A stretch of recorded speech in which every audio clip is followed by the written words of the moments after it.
My precious family of God, good morning. Welcome to another day. Welcome to another blessing of the Lord. Welcome to the rest of your life. Welcome to God's goodness in your life. It's another day. It's another Red Door Read. I want to welcome you to that too. Let's open the Word of God. This door is still red, so let's read. We are in the book of 1 Thessalonians chapter 5 today. Wonderful, wonderful chapter of the Bible. So many precious gems here that one day I'm just going to spend a week in 1 Thessalonians chapter 5. But today I just want to mess with one verse.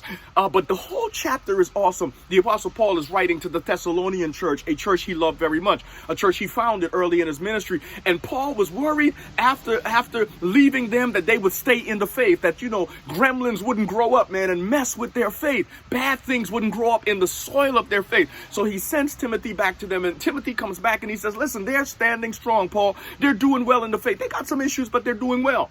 One of those issues involved the day of the Lord. When would Jesus return? And Paul writes them, now Jesus coming like a thief in the night. He's going to catch some people unawares. You ought to be sober. You ought to stay alert. You ought to keep your mind in tune because he's going to show up. Men will be crying peace when sudden destruction will come. He tells them they ought to take care of one another. They ought to be sober-minded. They ought to encourage the weak and support those who are broken. And they ought to be patient with each other. Those are some of the things that the Apostle Paul says. But in verse 17, he says, pray without ceasing. Oh, I know you've heard it. And I know you've probably studied it. You scholars probably know about it, but can I talk about it a little bit today? It's touching me today. Pray without ceasing. What are you saying, Paul? I'm telling you that you've got to stay in tune with God if you're going to be ready for the coming of Jesus. You've got to keep your head and your heart in tune with the Master in constant, incessant prayer if you are going to be connected and ready for Jesus to come. Well, what are you saying to us, Paul? Matthew chapter 6 and verse 6, Jesus says that when you pray, go into your closet. Closet praying is essential for the Christian life. But if the closet prayer is the engine of the spiritual life, incessant, ceaseless prayer is engine maintenance.